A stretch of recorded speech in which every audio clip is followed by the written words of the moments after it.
Good morning, students. Today we are going to finish our chapter, that is breathing and exchange of gases. So I am discussing the remaining topics of this chapter. The first one is regulation of respiration.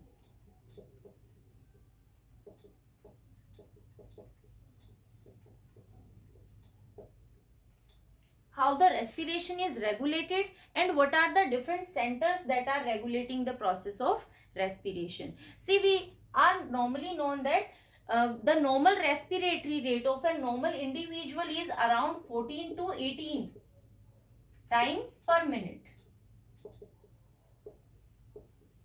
This is under normal conditions. But when we are doing certain exercises or we are doing some physical work, this respiratory rate is going to change. That means there are some control centers in the body that are going to coordinate with this respiration and they are going to increase or decrease our respiratory rate.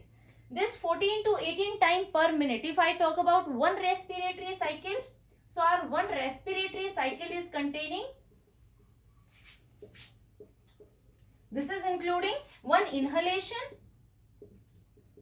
One respiratory cycle simply means inhalation and exhalation of gases. So one inhalation and one exhalation. The time that one respiratory cycle is going to take is 5 seconds. And from this 5 seconds, inhalation takes 2 seconds and the remaining 3 seconds are taken by the process of exhalation. This is new during normal circumstances.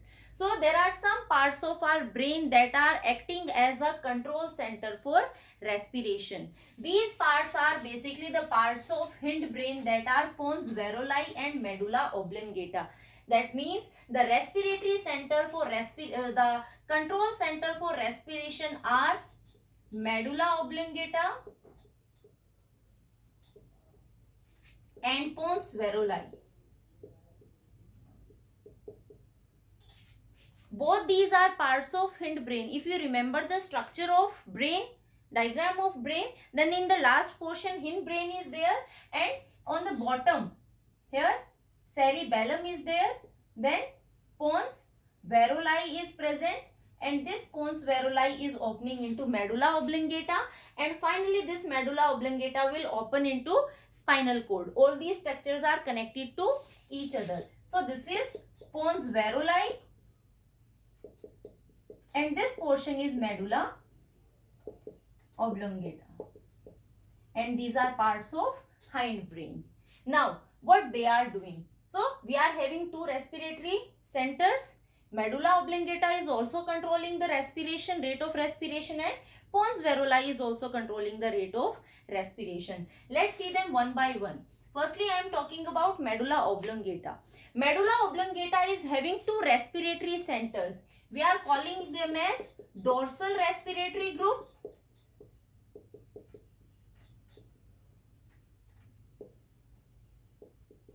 and second one is ventral respiratory group. We will discuss a bit later. It is known as dorsal respiratory group because it is present on the dorsal side, back side. So somewhat in medulla oblongata, dorsally this dorsal respiratory group is present and this dorsal respiratory group is controlling the process of inspiration or you can say inhalation. That means it is going to stimulate the muscles of inspiration. And while we were studying the mechanism of breathing, we saw that the muscles of inhalations are basically diaphragm is functioning actively during the process of inspiration and second one are the external intercostal muscles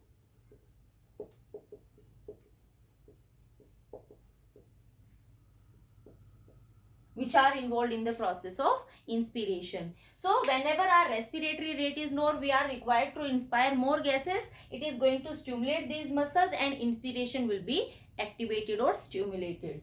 The second one is ventral respiratory group.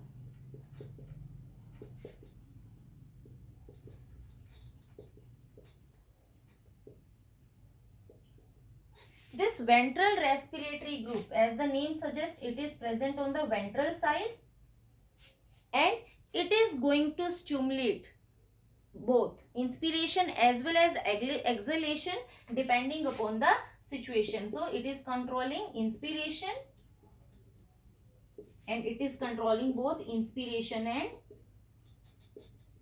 expiration or exhalation. That means now this is going to stimulate the intercostal muscles, internal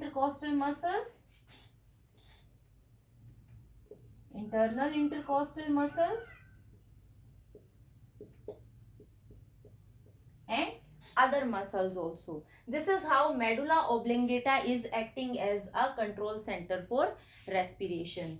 Now what pons varolai is doing? This pons varolai is also having the control center, and that control center is known as pneumotaxic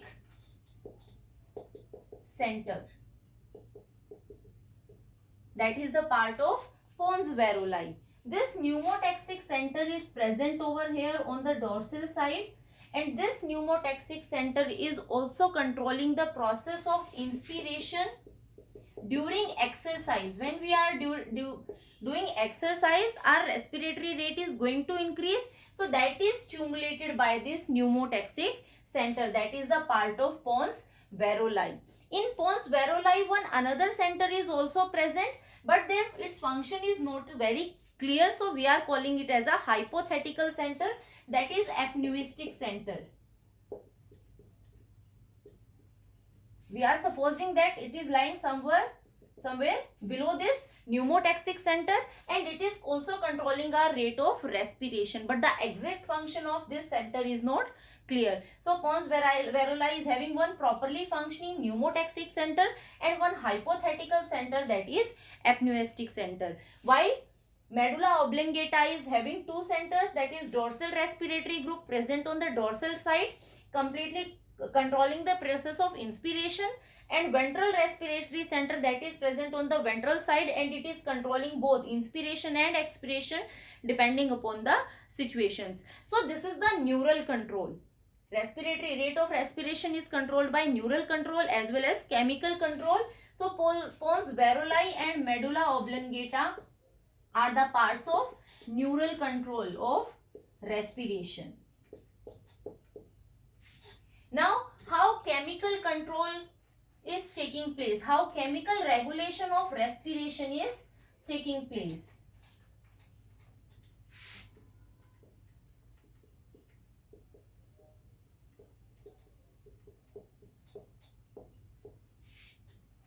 Chemical regulation is controlled by some specific cells known as chemoreceptors.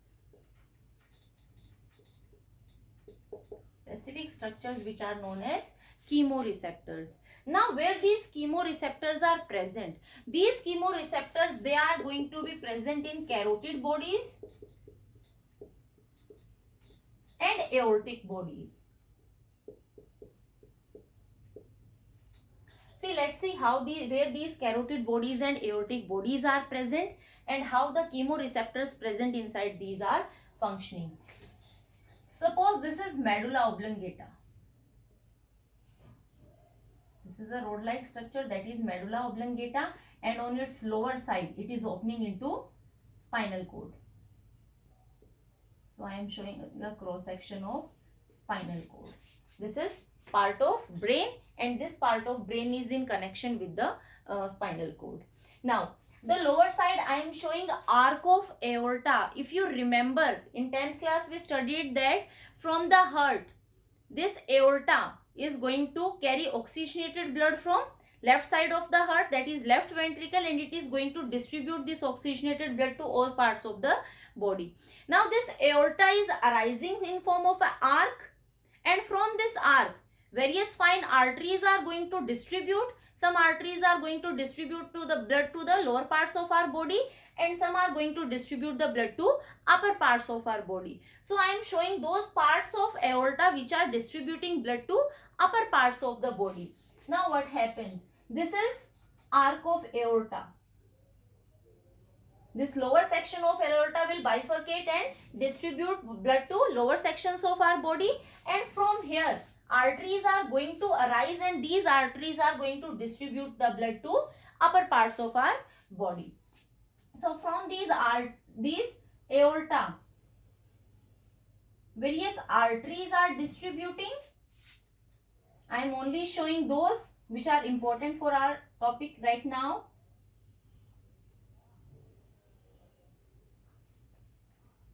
This is arc of aorta. From this arc of aorta, two arteries are distributing. They are known as right common carotid artery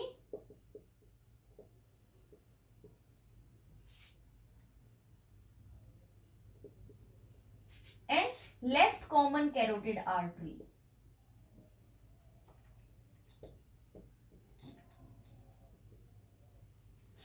These right and left common carotid arteries are going to bifurcate. Here they are going to bifurcate.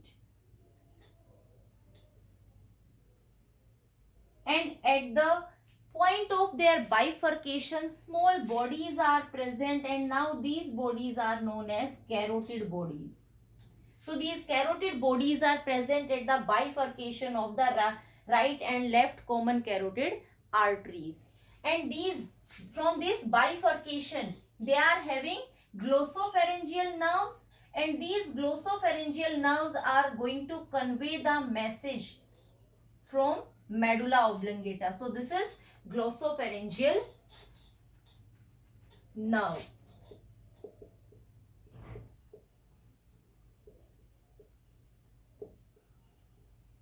Later on I will tell you what type of message they are going to convey and when. So from here, these are carotid bodies and the message is conveyed to the medulla oblongata, the dorsal part of medulla oblongata, with the help of glossopharyngeal nerve. The arc of aorta is also having some bodies which are known as aortic bodies. And from these aortic bodies, the signal is carried towards medulla oblongata with the help of vagus nerve. That is the cranial nerve, the 10th cranial nerve, and this vagus nerve is carrying message from these aortic bodies. Now, what type of message they are carrying, or to what certain substances they are very sensitive? The thing is, when there is more concentration or more partial pressure of CO2 in our blood, we already studied the transportation of carbon dioxide. So when there is more partial pressure of CO2, there will be formation of bicarbonate ions, and during the formation of bicarbonate ions, hydrogen ions are continuously released.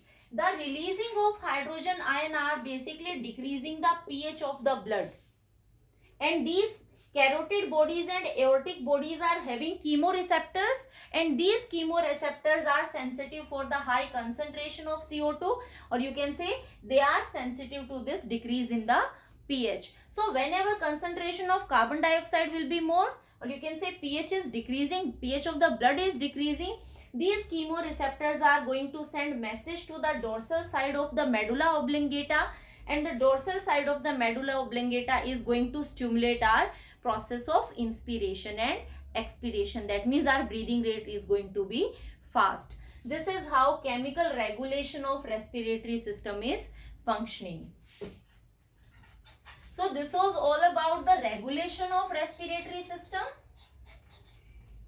Now let's discuss some small topics. First is, what are the functions of respiration? The process of respiration is performing various important functions in our body.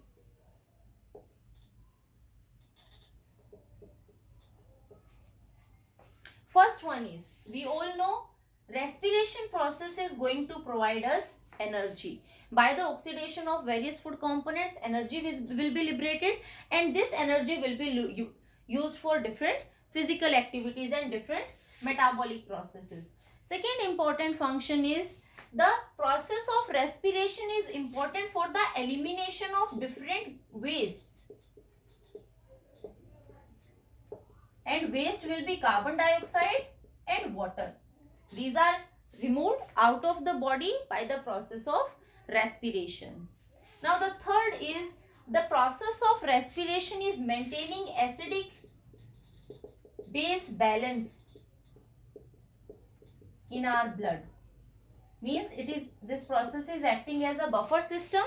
When there will be low pH because of the high concentration of CO2, inspiration will take place, and same ways the acidic base balance is maintained in our blood by the exchange of gases.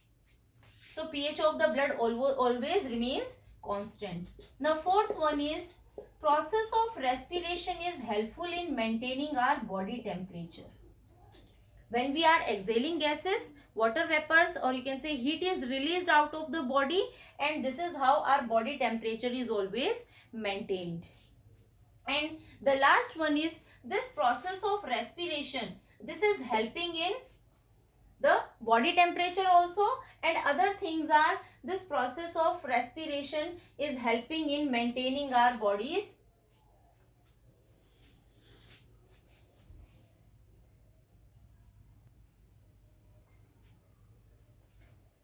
it is helping in the return of blood and lymph.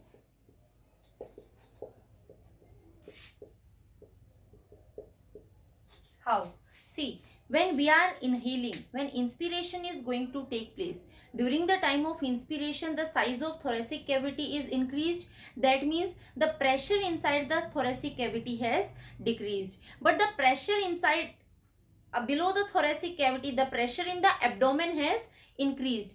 So, from higher pressure to lower pressure, the blood is going to move. That means from the abdominal section, the blood is going to return to the thoracic cavity or upper segment of the body. So the process of respiration is helping in the return of blood and lymph, return to the heart easily because of the pressure difference that is created during the process of inspiration. These are the different functions that are performed by the process of respiration. Now another one small topic is mountain sickness. We already know one thing, that as we are moving on higher altitudes, there is shortage of oxygen, concentration of oxygen is very low in the atmosphere. So people who are moving on high mountains or high altitudes, they suffer from a condition that is known as mountain sickness. So mountain sickness is occurring because of shortage of oxygen at higher altitudes. Now this mountain sickness is affecting our respiratory system, it is affecting our digestive system, plus it is affecting our neural system. How digestive system will be affected? The person who is suffering from mountain sickness will suffer from loss of appetite. There will be a feeling of nausea and vomiting will be there. These symptoms will be present in the individual suffering from mountain sickness. The respiratory system will be highly affected because of hypoxia. Shortage of oxygen, breathlessness will be there. The person will find difficulty in breathing. Our neural system is also going to affect. There will be a feeling of weakness, tiredness, depression. These type of symptoms are going to appear in individuals due to mountain sickness. Now all these symptoms are temporary. When the individual is coming to the normal plain area, or when he will or she will be supplied normal oxygen concentration, then all these symptoms are going to be disappeared.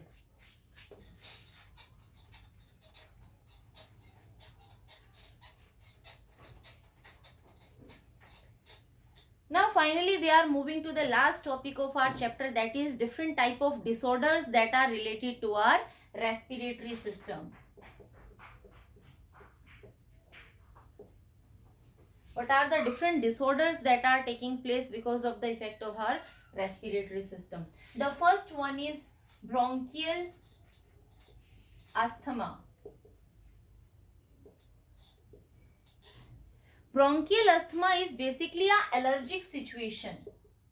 And this allergic situation is caused by different allergens that are present in our surrounding environment. When we are going to inhale these allergens inside our body, they are going to activate the mast cells. These mast cells are filled with histamine. Because of the activation of these mast cells, they are going to burst and histamine will be released. What this histamine is going to do? This histamine is responsible for the contraction of smooth muscles of bronchi.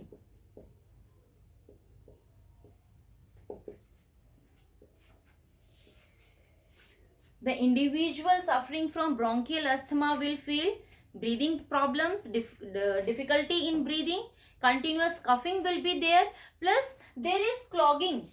There is blockage of the respiratory system because of the continuous or more secretion of mucus.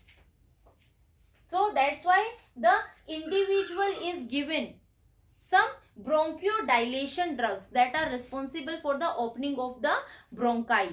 This is the first medical condition, first disorder that is related to our respiratory system. The second one is emphysema.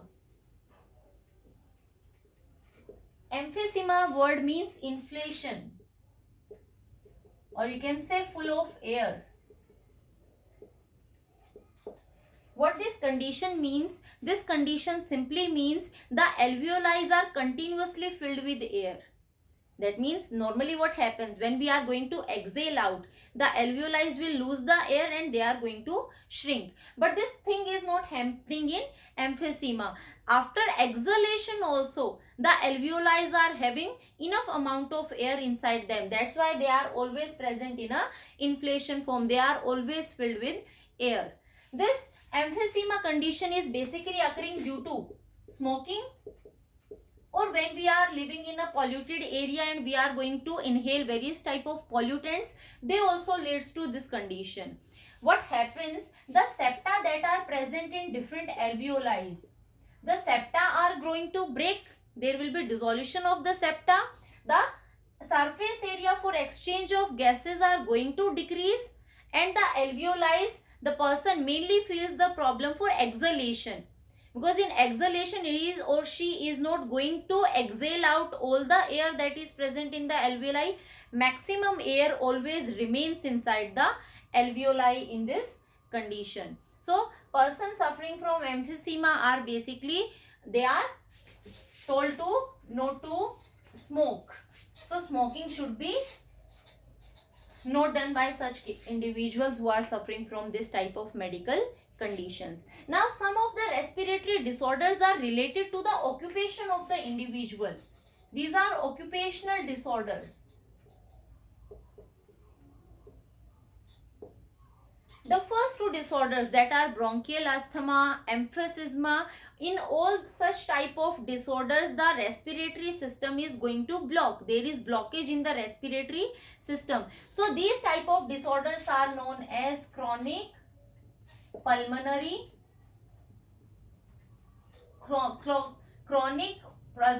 obstructive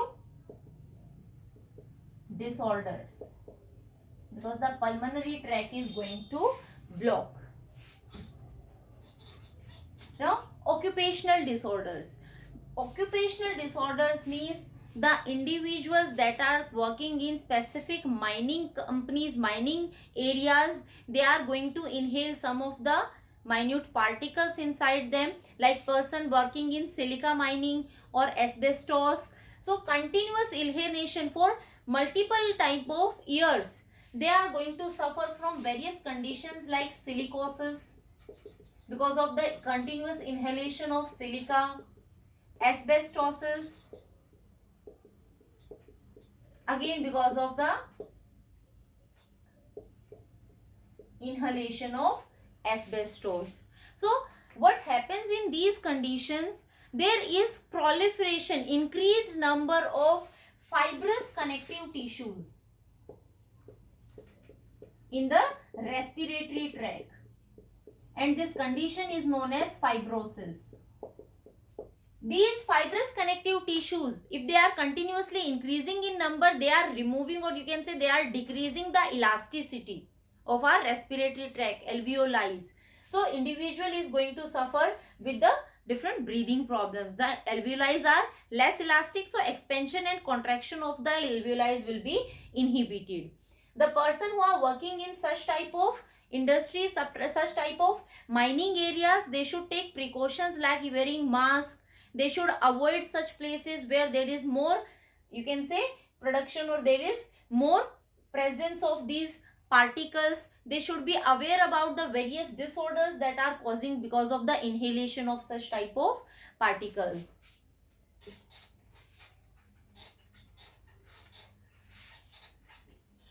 Some of the respiratory disorders, they are caused by infections because of various microorganisms, like you can say pneumonia.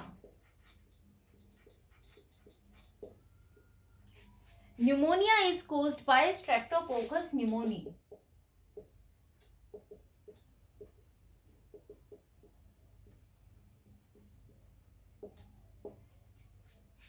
Streptococcus pneumoniae, what this Streptococcus pneumoniae is going to do, this Streptococcus pneumoniae is leading to the inflammation of alveoli. So inflammation of alveoli took place because of this Streptococcus pneumoniae.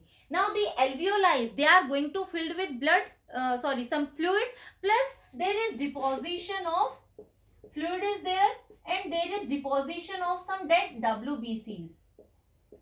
If such type of things are present in the alveoli, obviously the area, the place where gases are going to be filled, that area will be less, and if less gases are going to be filled, then exchange of gases will take place in less amount. So it is affecting again the respiratory system. Another one is pulmonary tuberculosis.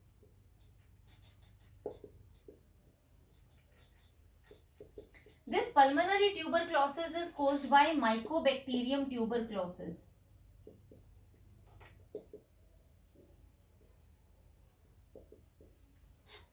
Pulmonary tuberculosis or Mycobacterium tuberculosis is again going to infect the respiratory system, and it is basically going to infect the lungs and pleura. Pleura is the outer protective membrane of our lungs. So these structures will be infected, inflammation will take place, and there is increased amount of fibrous connective tissues.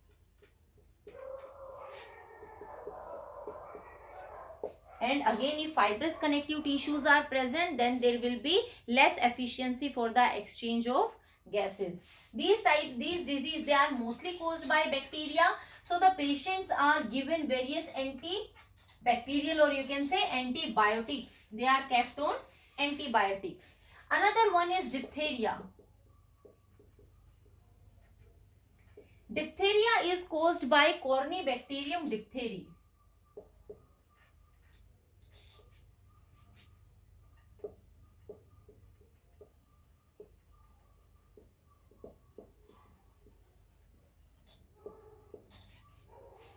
This Corynebacterium diphtheriae, it is going to increase the secretion of mucus in our upper respiratory tract.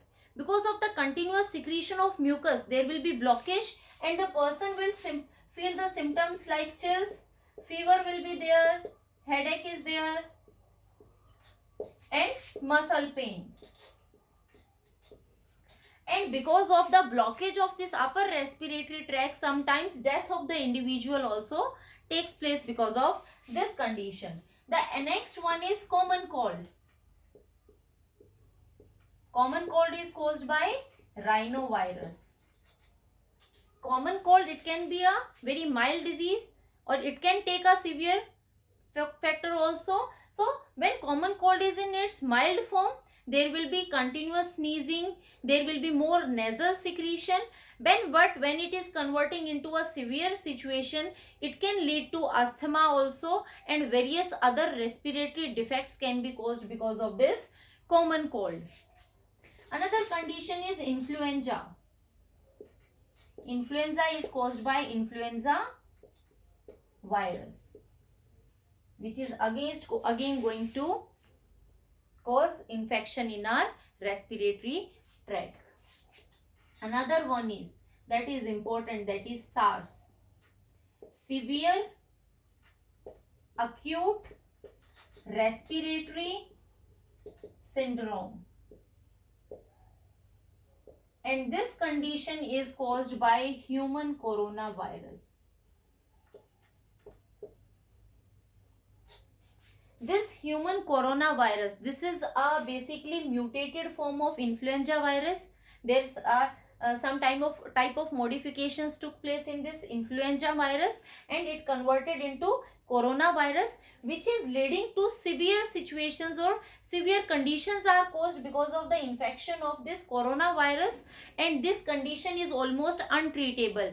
We are not having specific vaccines or medicines for the treatment of these conditions. Plus this virus, it is highly communicable, means when a person, the healthy person is coming in contact with the person who is already infected, so there are more chances of infection. The only cure, or you can say the only prevention, is to become isolated.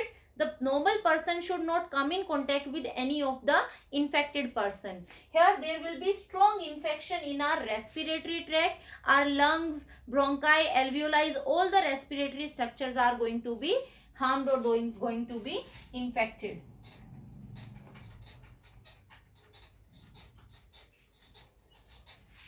So these are some of the disorders that are related to our respiratory system. We have completed our chapter, that is breathing and exchange of gases.